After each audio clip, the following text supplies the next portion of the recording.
ప్రభునందు ప్రియమైన దేవుని బిడ్డలారా, మీరంతా ఎలా ఉన్నారు?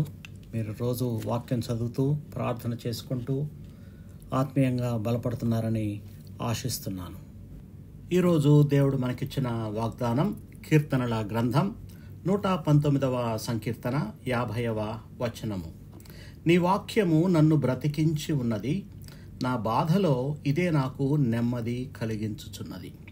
ప్రభునందు ప్రియమైన వాళ్ళారా, ఈ వాక్యం మనకు రెండు గొప్ప సత్యాలను, ఆశీర్వాదాలను బయలుపరుస్తుంది. ఒకటి, దేవుని వాక్యం జీవం ఇస్తుందంట. మనకి చనిపోయిన స్థితిలో ఉన్నా కానీ మనకు జీవాన్ని ఇస్తుంది.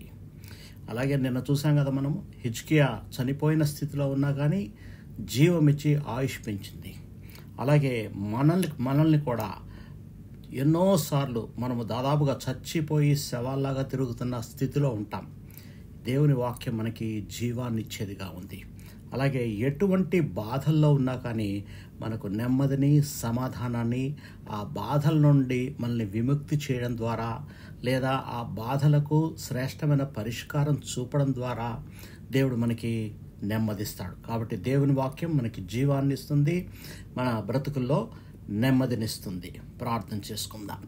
కృపా సత్య సంపూర్ణుడా, కనికరము గల తండ్రి, జీవముల దేవ, జీవాధిపతి, నీ ఉన్నతమైన, ఘనమైన, శ్రేష్టమైన నామానికి స్తుతులు, స్తోత్రాలు ఆరోపిస్తున్నాం తండ్రి. ప్రభువా, నీ వాక్యము తండ్రి మాకు నాయన జీవాన్నిచ్చి మాకు నెమ్మదిని, శాంతిని, సమాధానాన్ని ప్రసాదించేదిగా ఉంది నాయన.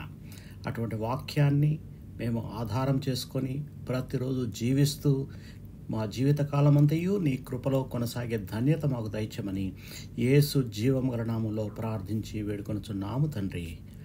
ఆమేన్. మీకెవరికైనా ప్రార్థన అవసరత ఉంటే నా వాట్సాప్ నెంబర్కి మీరు మెసేజ్ చేయండి.